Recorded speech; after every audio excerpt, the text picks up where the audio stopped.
O hoxha, po ëndrat çfarë janë? Krijime të trurit ton, apo është një vend ku shpirti jon shkon mbasi flejm gjumë dhe ne shohim vetëm disa fragmente të asaj?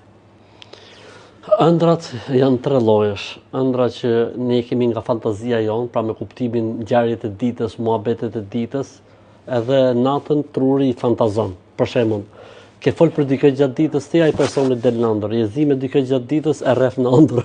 Ke hungur grushta ditën ti, faktikisht ja kthen natën, ja kthen në ëndër. Ose ke bollafe me dikë, të paraqitet në ëndër.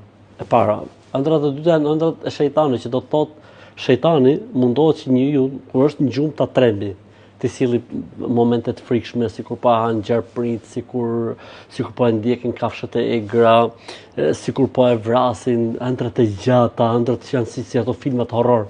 Këto lloj ëndrash quhen ëndrat e shejtanit, edhe njeriu nuk duhet ta vrasë mendjen fare. Kemi një kategori tjetër ëndrash, janë ëndrat e qeta, ëndrat e pastra që mbahen mend. Pra të qeta dhe të pastra që mbahen mend. Këtu ndodh zakonisht mesazhi.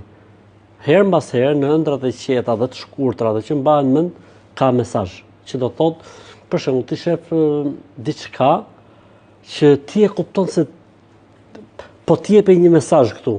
Atëherë këtu mund të pyesësh pastaj se si interpretohet, çfarë interpretimi ka. Si komentohet ëndra? Ëndra komentohet kështu në Islam. Domethënë, kur ne flejmë gjumë, shpirti del nga trupi i njeriu, jo plotësisht, pra ka një lidhje me trupin, po domethënë del, si më thon, pjesa më e madhe e shpirtit del nga trupi dhe mbetet tek trupi i njeriu vetëm ajo pjesë e shpirtit që e mban gjallë, që e mban në jetë, ndërsa shpirti shkëputet dhe shkon në botën e qiejve.